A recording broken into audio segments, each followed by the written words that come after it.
Good morning, students. Welcome to New English High School and Junior College. Myself, Lavanya Reddy. I am going to take bookkeeping and accountancy. Our today's topic is pro forma of bill of exchange. As Jacob sir has already taught you, the meaning of bill of exchange and the journal entries need to be passed during the different transactions. In this video, we are going to learn how to prepare the pro forma or the specimen of bill of exchange. Students, pro forma को specimen भी कहा जाता है. It has a weightage of 5 marks in the board exam. Board exam में इसको 5 marks का weightage होता है. तो आज हम लोग देखेंगे कि format proforma specimen of bill of exchange कैसे बनाते हैं. As you all know, bill of exchange is prepared when you have a credit transaction between the seller and the buyer. In a bill of exchange, normally there are three parties. First one, drawer, second is the drawee, and third is the payee. Drawer is the person who draws the bill, who makes the bill and signs on it. Drawer actual में कौन होता है student? Is the seller of the goods. जो credit transaction में जो seller होता है, seller is called as the drawer because he only makes the bill. He is also known as the creditor in the transaction. Why he is called as a creditor? क्योंकि drawee has to pay him the money against the bill. So he is also the creditor. And for him, the bill of exchange is considered as a bills receivable, as he is going to receive the amount against that bill. तो drawer के लिए bill of exchange क्या होता है student? It is a bills receivable. Now we will see about drawee. Drawee कौन होता है credit transaction में? वो एक बायर होता है जिसके नाम पे ड्रॉवर बिल बनाता है. तो drawee is the person on home the bill is drawn.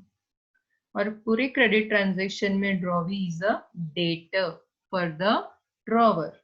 क्यों? ड्रॉवर के लिए वो डेटर क्यों है? क्योंकि ड्रॉवी से ड्रॉवर को पैसा मिलने वाला है. और ड्रॉवी के लिए जो बिल ऑफ एक्सचेंज का इंस्ट्रूमेंट है उसके लिए वो बिल्स पेएबल होता है, जिसके अगेंस्ट उसको पैसा ड्रॉवर को पे करना होता है student. So for the drawee, bills of exchange is a bills payable. Now third party is payee. Payee is the person to whom the payment is to be made. In some credit transaction, drawer and payee both are same. पेई कौन होता है student? जिसका नाम bill के ऊपर लिखा रहता है कि इस पर्सन को आपको इस दिन के बाद पे करना है इस ये अमाउंट, स्पेसिफिक अमाउंट. तो that person is called as the payee. कुछ ट्रांजैक्शंस में ड्रॉवर ही पेई रहता है. ड्रॉवर और payee both are the same. Okay, now in the next slide we'll see what are the contents of the format of bill of exchange.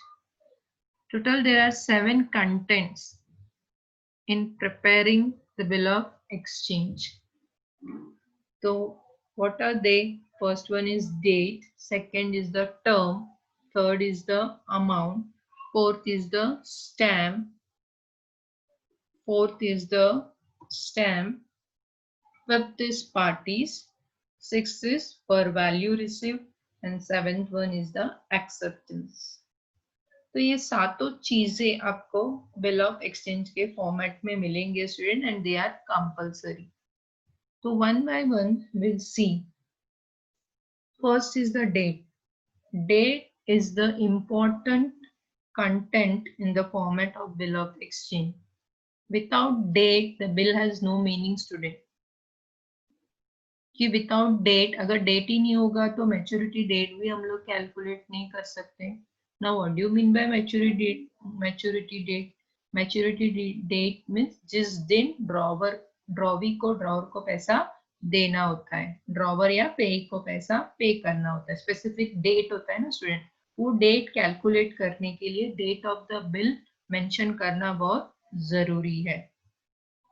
और वो हमेशा format के राइट साइड में टॉप में लिखा जाता है student, date below the drawer's address, that will see in the format. तो फर्स्ट हमने देखा कि डेट लिखना बहुत कंपलसरी है. Second is the term. Term का मतलब होता है पीरियड और ड्यूरेशन, कितने ड्यूरेशन के लिए आपने बिल बनाया है. तो इट मीन्स द ड्यूरेशन और time period of the bill, and it is mostly written in days or months. Term को डेज में या तो मंथ्स में, जैसा 2 months है तो 2 months लिखेंगे या तो 60 days करके लिखेंगे student. Now third comes the amount. तो बिल बनाया तो बिल में अमाउंट मेंशन करना बहुत जरूरी है स्टूडेंट. इन फिगर्स भी मेंशन करना है आपको और इन वर्ड्स भी आपको कंपलसरी मेंशन करना है. Now the fourth content is the stamp. तो हमारा इंडियन स्टैम्प एक्ट 1889 कहता है कि कोई भी बिल ऑफ एक्सचेंज आप बना रहे हो उस पे स्टैम्प लगाना बहुत जरूरी है. It should be stamp compulsory, otherwise it will, उसको एज अ लीगल एविडेंस आप प्रेजेंट नहीं कर पाओगे कुछ डिस्प्यूट्स में. तो स्टैम्प होना बहुत जरूरी है student. Next comes the parties. As you all know कि bill of exchange में 3 parties होते हैं, drawer, drawee और payee. तो इन तीनों पार्टी का नाम और उनका एड्रेस आपको bill of exchange में मेंशन करना है.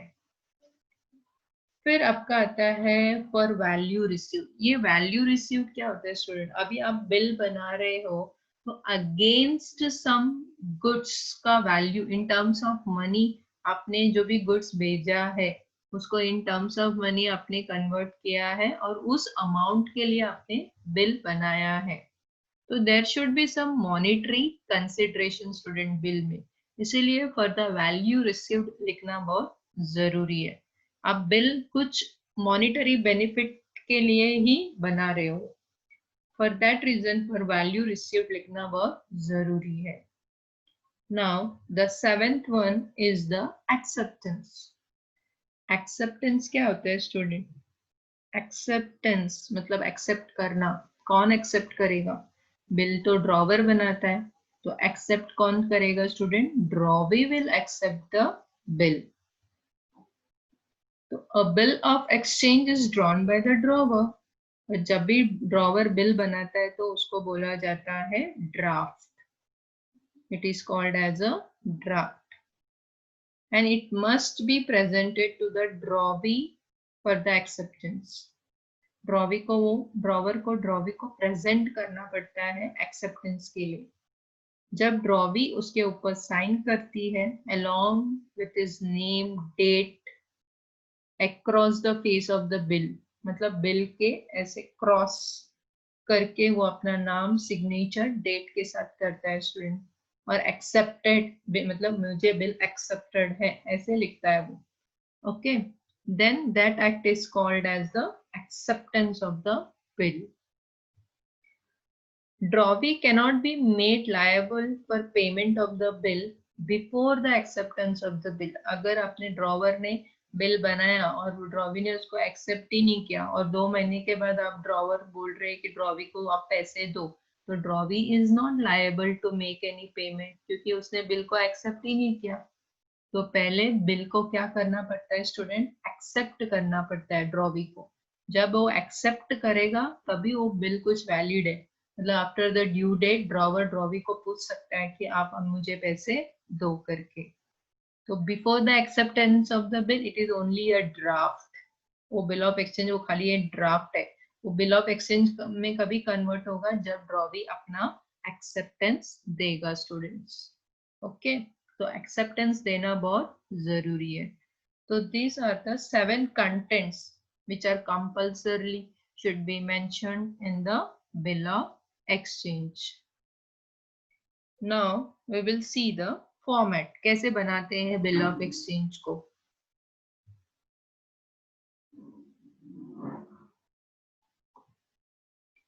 आपको यहाँ पे स्पेसिमेन दिखाई दे रहा है student, specimen of a bill of exchange. Starting में पेज जो रहेगा आपको चारों तरफ से अंडरलाइन करके बॉर्डर करके लेना है स्टूडेंट। सबसे स्टार्टिंग में आपको मिडिल ऑफ द पेज आपको लिखना है बिल ऑफ एक्सचेंज।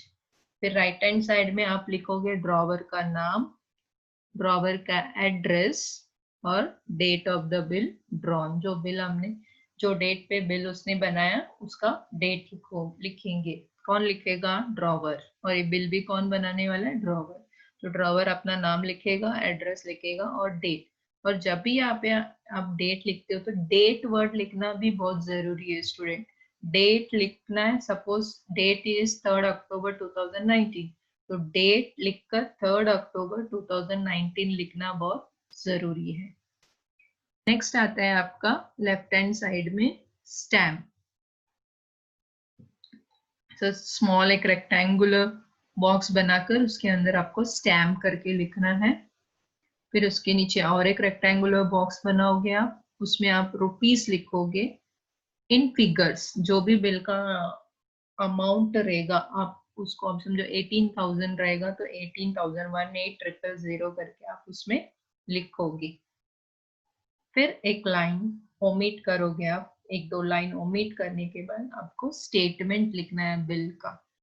और ये स्टेटमेंट बहुत ध्यान से लिखना है स्टूडेंट आपको, इसमें कोई मिस्टेक नहीं होना चाहिए। एक सिंगल ग्रामेटिकल मिस्टेक रहेगा तो भी पूरा स्टेटमेंट रॉन्ग किया जाता है स्टूडेंट।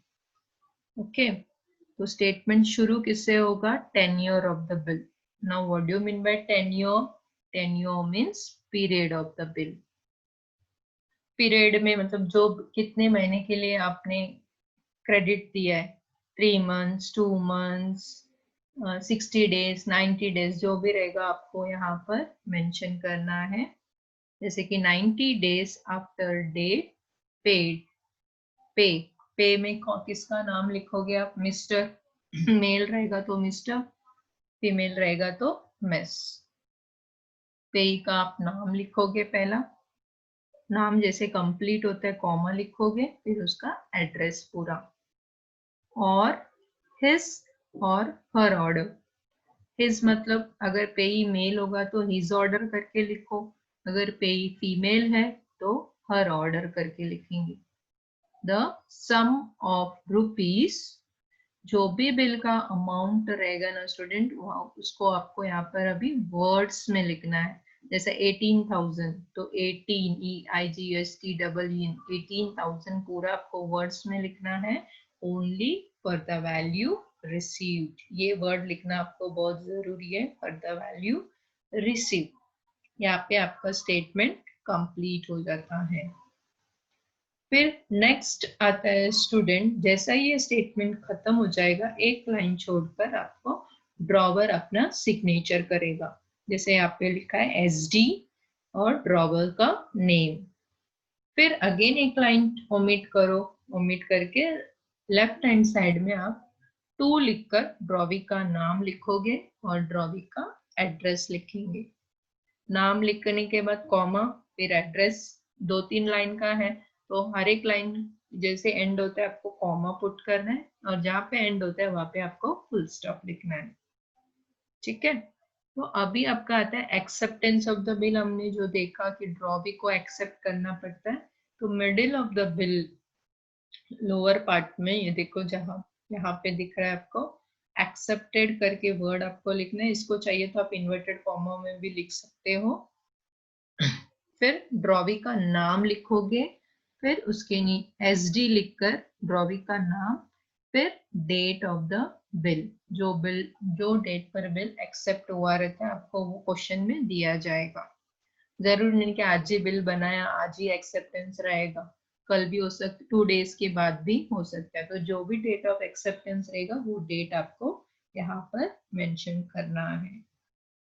और लास्ट में चारों तरफ से आपको लाइन, बॉर्डर लाइंस ड्रॉ करना है और इस तरीके से आपका बिल ऑफ एक्सचेंज का फॉर्मेट पूरा होता है। नाउ अभी एक्सेप्टेंस के बारे में हम लोग देखेंगे। एक्सेप्टेंस कितने टाइप्स का होता है। अभी जैसे ड्रॉवी गिव्स द एक्सेप्टेंस, तो acceptance are of 2 types.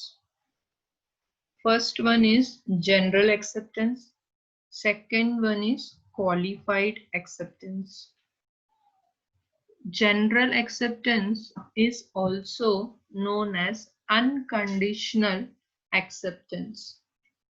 Unconditional acceptance का मतलब क्या होता है स्टूडेंट्स, जिसमें कोई भी कंडीशन नहीं रहेगा। जैसे आप बिल बनाएगा as it is bill drawee क्या करेगा, एक्सेप्ट करेगा विदाउट पुटिंग एनी कंडीशन।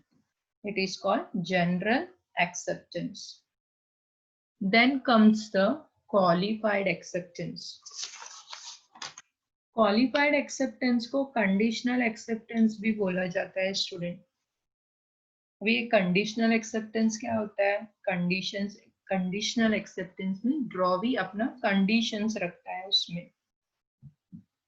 तो conditions with respect to time, place, amount, parties और सम अदर कंडीशंस, ऐसे 5 क्वालिफाइड एक्सेप्टेंस स्टूडेंट। तो एक एक करके अभी हम लोग देखेंगे। First is qualified as to time. Now what do you mean by qualified as to time? When drawee accepts the bill with respect to change in tenure or term or time of the bill, it is known as qualified acceptance as to time. क्या मतलब होता है student qualified as to time means? Qualified as to time means drawee, अभी drawer 30 days का period दिया है आपको, तो ड्रॉवी उस पीरियड को क्या करेगा, चेंज करता है, टाइम चेंज करता है। सपोज 3 months रहेगा तो बोलेगा मैं 2 months में ही पे कर दूंगा। तो टाइम पीरियड चेंज करते हैं स्टूडेंट उसमें, ठीक है। तो सच change condition is known as qualified acceptance as to time. Qualified as to place. Qualified as to place means when the drawee mentions that bill will be payable at a particular specific place only. मतलब यहाँ पे अभी drawee condition रखेगा कि मैं ये particular place में ही आपका बिल का अमाउंट पे करूंगा। ओके, तो such condition is called qualified as to place. Next आता है क्वालिफाइड एज टू अमाउंट। जो भी बिल का अमाउंट रहेगा, सपोज 30,000, ड्रॉवी बोलेगा आई विल नॉट पे 30,000, एक्सेप्ट करेगा कि I will pay rupees accepted for rupees only 28,000 ऐसे करके। तो there will be change in the amount of acceptance. Next is the qualified as to parties. अभी जो पेई का नाम अगर जो ड्रॉवर ने लिखा रहेगा स्टूडेंट बिल ऑफ एक्सचेंज में, ड्रॉवी वो एक्सेप्ट नहीं करेगा। what drawee will say student, drawee is not ready to pay the amount of the bill to the payee named in the bill. Bill pay जो नाम लिखा है उस पेई को वो पे नहीं करेगा। तो such type of condition is known as qualified as to parties. और लास्ट आता है qualified as to condition. When the drawee accepts the bill with respect to, other than this, if there are any certain conditions being fulfilled by the drawer, drawer को जो fulfill करना होता है उसको बोलते हैं qualified as to conditions. तो आगे जो भी एग्जाम्पल्स हम करेंगे वो या तो जनरल एक्सेप्टेंस में हम लोग के बेसिस पे बिल ऑफ एक्सचेंज बनाएंगे या तो क्वालिफाइड एक्सेप्टेंस के बेसिस पे बिल ऑफ एक्सचेंज का फॉर्मेट बनाएंगे। अभी जो नेक्स्ट हम देखेंगे कि कैसे हम इन general acceptance bill of exchange prepare करते हैं। बिल ऑफ एक्सचेंज का फॉर्मेट प्रिपेयर किया जाता है student. As you can see the first question, from the following details prepare a format of the bill of exchange। इस question में student drawer drawee amount दिया है, टेन्योर और term दिया है, that is duration, date of the bill और date of acceptance. Drawer है mister Prakash Rao, 648 Karol plaza, SB road, Pune का रहने वाले हैं। ड्रॉवी है मिस्टर राहुल दियो, 236 राजापुर रोड, जलगांव के हैं। अमाउंट है बिल का 44,500। टेन्योर और टर्म है 3 months. Date of the bill है 3 जून 2019 और डेट ऑफ एक्सेप्टेंस है 7 जून 2019। जैसे मैंने तुमको पहले भी बताया, डेट ऑफ द बिल कुछ और होता है, एक्सेप्टेंस कुछ और होता है, कुछ और दिन पे होता है। ओके, तो इस एग्जाम्पल में पेई नहीं है स्टूडेंट, तो विड्रॉवर हिमसेल्फ विल बिकम द पेई ओवर हियर। ओके, तो एक आपको पेज लेना है और आपको ड्रॉ करना है। ओके, सबसे पहले start up bill of exchange के हेडिंग से करोगे, फिर राइट हैंड साइड में you will write drawer's name and address. जैसे यहाँ पर ड्रॉवर का नाम क्या है, मिस्टर प्रकाश राव। प्रकाश राव लिखकर कॉमा करो, then address 648A comma Karol plaza, last में comma, SB road comma Pune. Next line में भी लिख सकते हो, लिखकर आपको फुल स्टॉप, क्योंकि यहाँ पे आपका एड्रेस एंड हो रहा है तो आपको फुल स्टॉप देना जरूरी है। फिर उसके बाद आपका आएगा डेट। डेट में यू विल राइट 3 जून 2019। बहुत सारे बच्चे क्या करते हैं, यहाँ पे डायरेक्ट 3 जून 2019 लिखते, बट ये रॉन्ग मेथड है। Correct way is to write the date. First you have to write the word date, put a colon, then write 3 June 2019। ये वर्ड्स में लिखना है आपको, जो भी मंथ रहेगा that should be written in the words। 3 June 2019। Now come to the left hand side। जैसे कि हमने देखा फॉर्मेट में, सबसे पहले ऊपर स्टैम्प आपको बनाना है। एक छोटा सा रेक्टेंगुलर बॉक्स में स्टैम्प करके लिखोगे। अगेन एक लाइन छोड़कर दूसरा रेक्टेंगुलर बॉक्स बनाओगे जिसमें आप लिखोगे amount of the bill, that is 44,500 in figures आपको लिखना है स्टूडेंट। नेक्स्ट कम्स द, अभी स्टेटमेंट आपको लिखना है, तो आपको पता है स्टेटमेंट टेन्योर से शुरू होता है। तो टेन्योर क्या है बिल का, 3 मंथ्स। तो 3 मंथ्स आफ्टर डेट, यहाँ पर पेई कौन नहीं है, तो पेई कौन रहेगा, ड्रॉवर हिमसेल्फ। तो ड्रॉवर का तो ऑलरेडी हमने यहाँ पे एड्रेस, नाम और एड्रेस लिख दिया है, तो यहाँ पे फिर से नाम और एड्रेस उसका मेंशन करने की जरूरत नहीं है हमको। 3 months after date paid to me or my order the sum of rupees 44,500 only for the value received। Here आपका स्टेटमेंट कंप्लीट होता है स्टूडेंट। जैसे स्टेटमेंट कंप्लीट हो जाएगा, एक लाइन ओमिट करके आप राइट हैंड साइड में ड्रॉवर का सिग्नेचर, दैट इज एसडी, लिखकर ड्रॉवर का नाम लिखोगे। देन अगेन एक लाइन छोड़कर आपको लेफ्ट हैंड साइड पे आना है। यहाँ पर आप लिखोगे टू राहुल, मतलब ड्रॉवी का नाम राहुल जियो और उसका एड्रेस 236 राजापुर रोड, जलगांव। ये आपका ड्रॉवी का नाम और एड्रेस खत्म हुआ यहाँ पर। फिर एक लाइन छोड़कर मिडिल ऑफ द फॉर्मेट आप क्या लिखोगे, एक्सेप्टेड। ये कौन एक्सेप्टेंस दे रहा है, ड्रॉवी। तो एक्सेप्टेड ये जनरल एक्सेप्टेंस है, इसमें कोई कंडीशन नहीं है, इसीलिए हम सिर्फ क्या लिख रहे हैं यहाँ पर, एक्सेप्टेड। फिर सिग्नेचर, एसडी मतलब सिग्नेचर, किसका सिग्नेचर, ड्रॉवी का। ड्रॉवी का नाम है Mr Rahul Deo. Then comes the date 7th June 2019। तो यहाँ पे आपको डेट लिखना बहुत कंपल्सरी, डेट वर्ड आपको लिखना बहुत जरूरी है। सिर्फ 7th जून 2019 मत लिखिए स्टूडेंट्स, डेट भी मेंशन कीजिए। और इसको आप चाहिए तो ऐसे क्रॉस लाइंस ड्रॉ कर सकते हो। विद दिस आपका स्पेसिमेन बनाना कंप्लीट हो जाता है।